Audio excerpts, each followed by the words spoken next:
Ох уж эта мода, ох уж эта мода. За те годы, что я живу, какой только моды не видел. Брюки в виде труб парохода видел. Брюки дудочкой видел. Брюки клеш видел.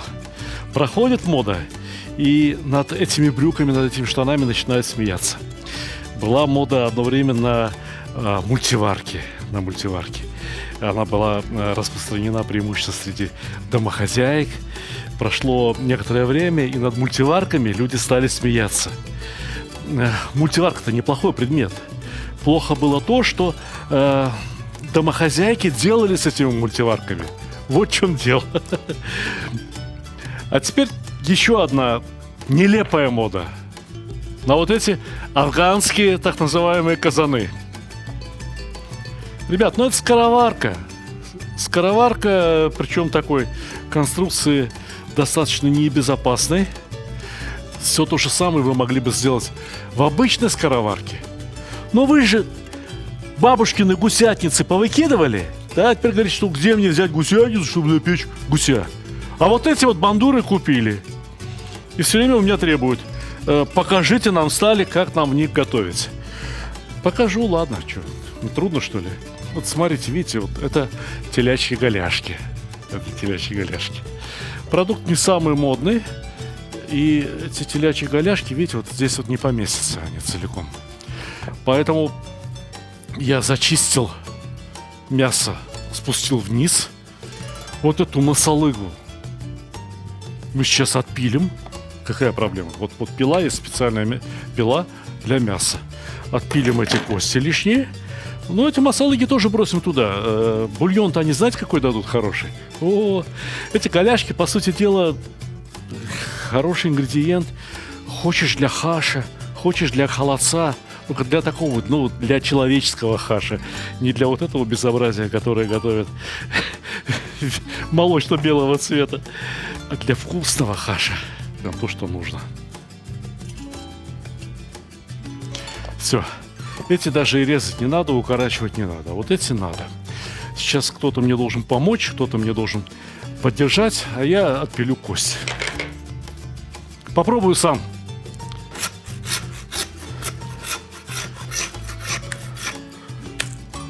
Ну, немножко опилок, но ничего страшного.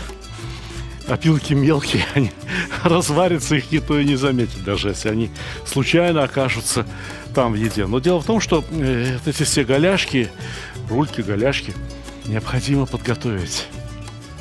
Бездумно напихать все продукты, какие бы они хорошие ни были, в этот один казан закрыть, все готовить в равное время — это глупо. Всегда получается одно и то же месиво, одно и то же варево.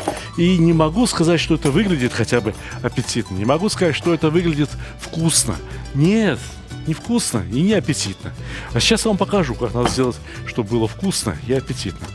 Значит, все вот эти мясные части мы должны как следует посолить, поперчить и обсыпать мукой. Итак, соль. Ну, здесь как минимум 4 килограмма мяса вместе с костями. Поэтому 4 чайные ложки соли — это будет немного. Это будет в самый раз. Перец, черный перец. Ну, примерно по чайной ложке на каждую сторону, потому что я сейчас буду, разумеется, переворачивать мясо, чтобы и с той стороны тоже обсыпать. И муки немножко. Муки вот так вот обсыпать, вот чуть-чуть припудрили, и все вот припудрили. Много не надо. Переворачиваем. Ну и что вы думаете, все, да? Укладывай в казан? Ребята, нет, конечно, ни в коем случае нет. Не укладываем мы ничего в казан, а укладываем вот в эту глубокую сковородку. Можно было бы на противень, в принципе, уложить. Но есть у меня такая глубокая сковородка, вот я и показываю о том, что она у меня есть. Вот так. Это должно прежде всего красиво выглядеть. И кому как, я не знаю. По мне вот такая картина прям самое оно. Очень по душе. Все это теперь следует поставить в духовку. В очень хорошо разогретую духовку. 250 градусов. буквально на 20 минут, чтобы вот это все покраснело, зарумянилось, и потом дало вкус тому, что мы будем готовить уже в этом казане. Ну, понять, в казане это все сразу получается. Ну, тушенка и тушенка. Каждый раз тушенка с помидорами, с луком, не знаю, с чем еще. Говорит, шурпа вот в афганском казане. А то же у тебя, бедненького, шурпа в обычном казане никак не получится. Ой-ой-ой, ой-ой-ой.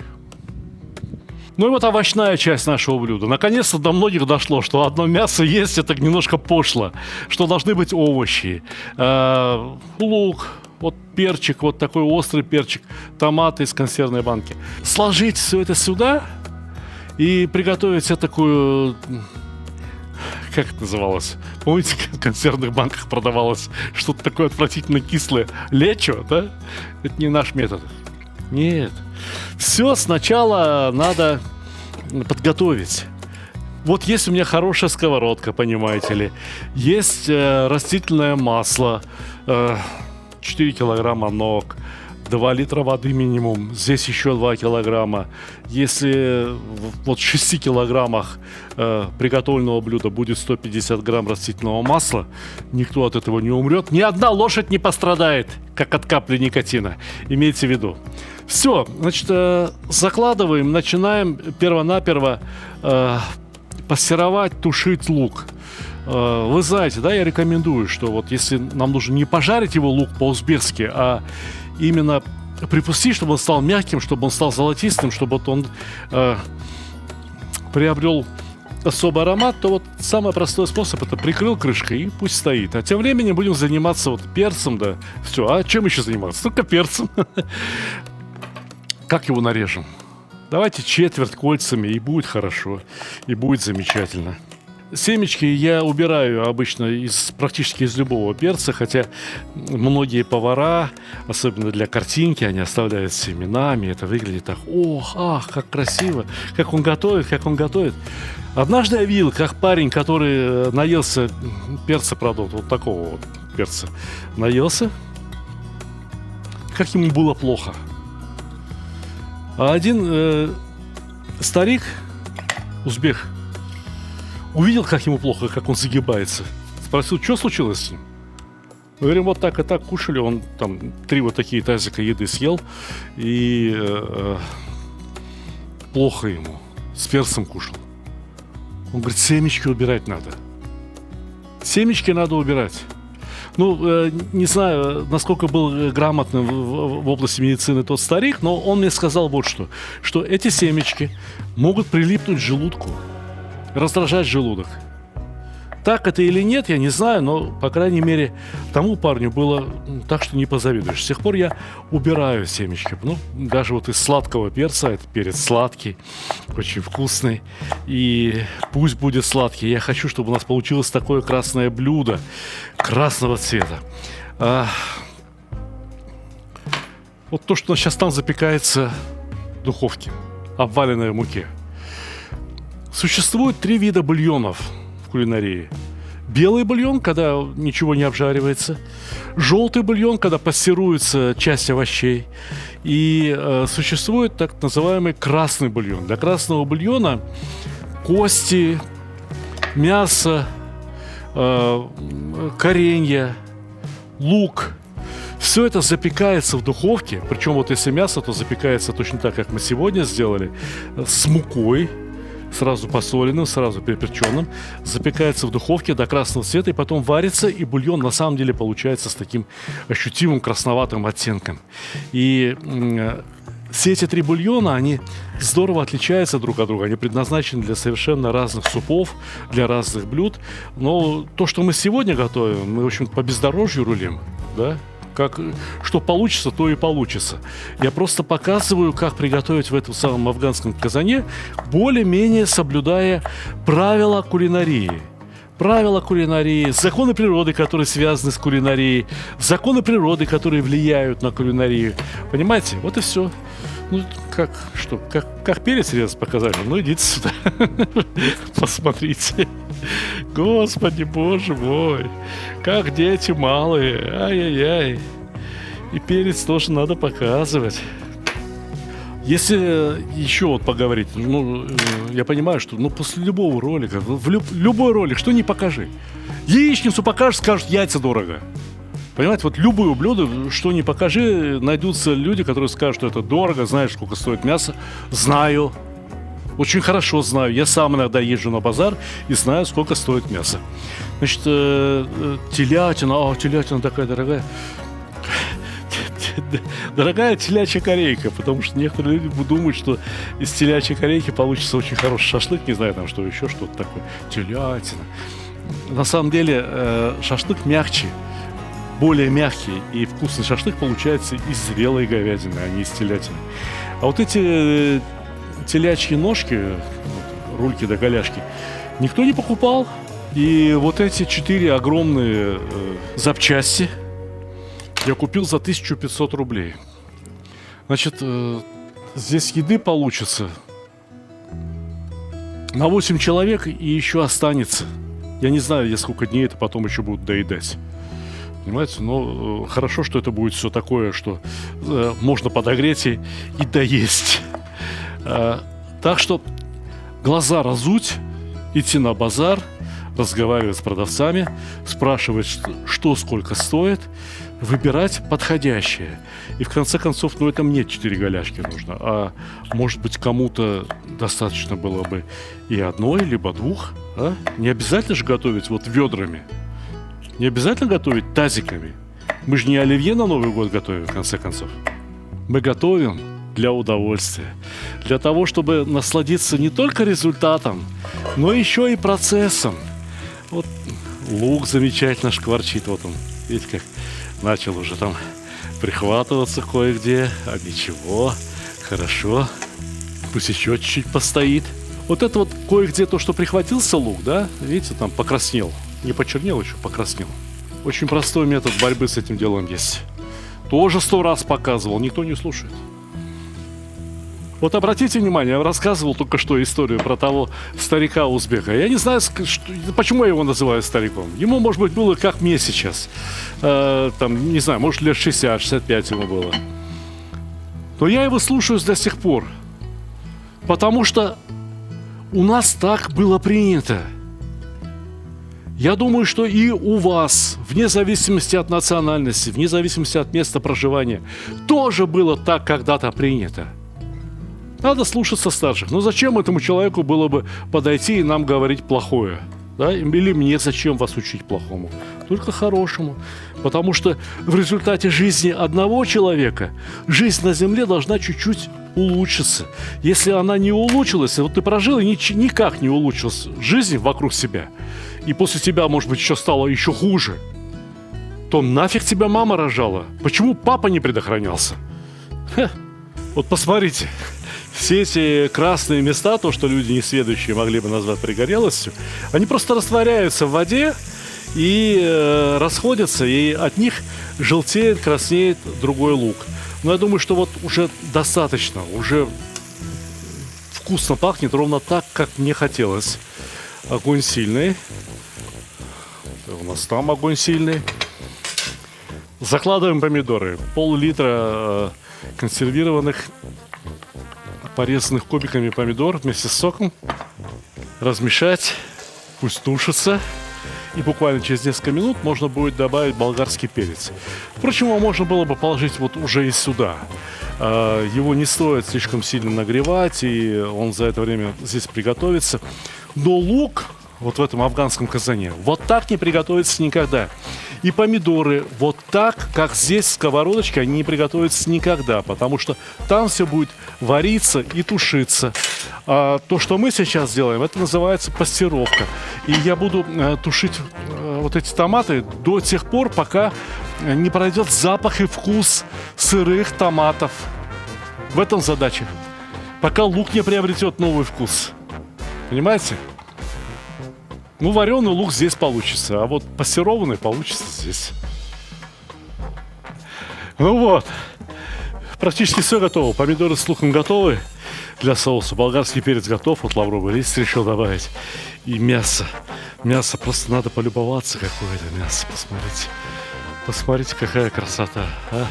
Так что все, можно перекладывать в афганский казан. Можно перекладывать лук и томаты прямо вместе с маслом. Прямо сюда закладываем болгарский перец, несколько лавровых листиков. Знаете, вот еще воды 2 литра пойдет. И здесь так уже немало продуктов. Поэтому прямо полная ложка соли. Мясо соленое, но все равно сюда тоже нужна соль. Иначе будет невкусно. И не знаю, сколько здесь, 2 или 3 столовые ложки хорошей паприки. Понимаете? Пусть будет. Все. Острый перчик сюда, заливаем водой.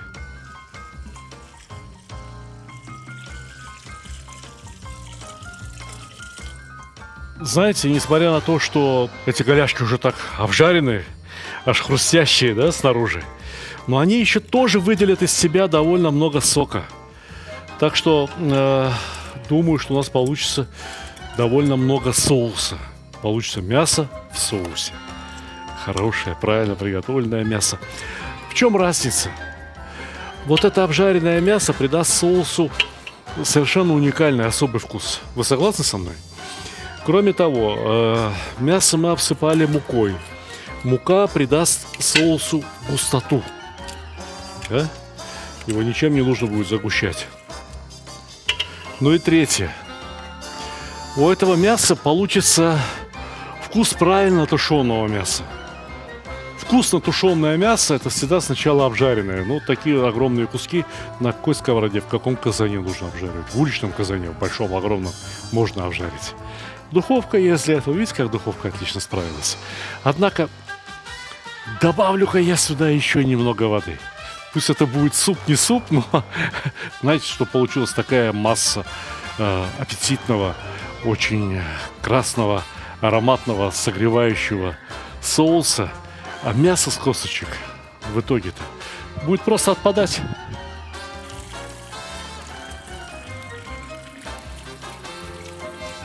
Дальше вы все знаете, да? Клапана проверить, чтобы выходили, чтобы этот казан не взорвался. Не знаю, что в нем афганского.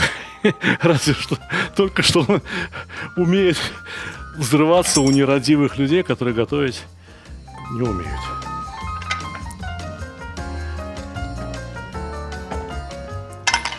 Давай вперед на 2 часа.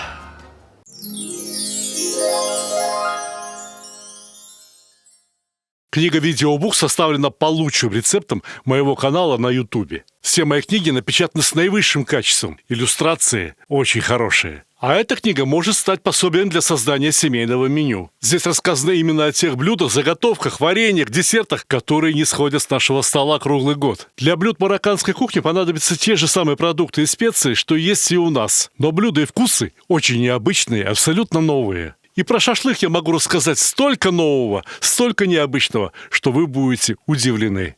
Да и в казане можно готовить не только плов. Казан — это настоящий рояль на кухне.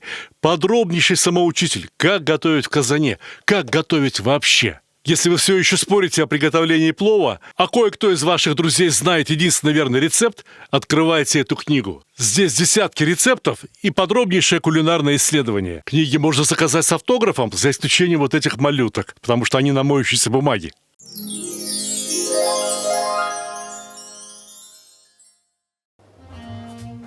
Казан простоял на огне 2 часа, и уже минут 15 назад его выключили. Но, во всяком случае, из клапанов уже вот не шипит, пар не выходит, поэтому можно открывать. Можно открывать и посмотреть, что там получилось. Вот такая штука, видите? Закрыл, и все, на волю Аллаха. Не знаешь, что там будет. Ладно. Так. Уф. Знаете, вижу, что косточки, собственно говоря, уже отваливаются от мяса. Давайте их сразу удалим. Зачем они нам здесь на блюде? Блюдо маленькое, все не поместится. А косточки-то, некоторые косточки-то, смотрите, они же мозговые. Ладно. Потом самым послушным операторам отдам обсасывать вкуснятину. Если вот то, что у нас здесь получилось, остудить, то получится, не знаю, что-то вроде какого-то такого очень странного холодца. Понимаете меня? Да? Это все застынет. Потому что коллагена здесь выделилось, видимо-невидимо. Значит, что же у нас здесь в итоге получилось? Как это назвать? Ну, это явно не гуляш, да? Хотя и на цвет, по цвету-то красный. Это еда мужская, состоящая из жидкой части и из мяса. Поэтому я решил достать на свет Божий супницу. И давайте вот в эту супницу сначала нальем все жидкое, а потом по тарелочкам. И ребята покушают с приятным аппетитом. Супница литра на 4. Воды мы наливали 1,5 литра. Ладно, там были помидоры, лук. Откуда столько жидкости? Понимаете? Вот что содержит в себе мясо. И по сути дела, дайте мне горячую лепешку и вот этот бульон. Мне больше ничего не нужно. Это мясо, вот эти вот овощи вываренные. Я кому хочешь могу отдать. Ну, достаем мясо. Посмотрим, как оно там. Мелкие косточки еще кое-где попадаются. Ну, значит, берем вилки, берем ложки и раздираем эти куски мяса на кусочки помельче и сразу в рот. Ни капли мимо. Ну вот и все. Здесь немножко осталось. Это мне на завтра. А пока что я хочу вам сказать очень важное. Ну, по сути дела, то, что мы приготовили, это гарантированно вкусно. Это невкусным быть не может. Сейчас попробуем. Потом ребята вам напишут в комментариях. Я имею в виду операторов, которым сегодня опять повезло. Однако, если бы мы приготовили из этих голяшек совершенно традиционная итальянская оссабука, получилось бы, может, примерно так же по вкусу, но это бы выглядело гораздо аккуратнее, гораздо интеллигентнее. Ладно, это еда пацанская. Здесь как раз вот 7 тарелок, здесь вот мясо 7 порций. Желаю вам всем больших успехов, хорошего настроения, ну и, как всегда, приятного аппетита!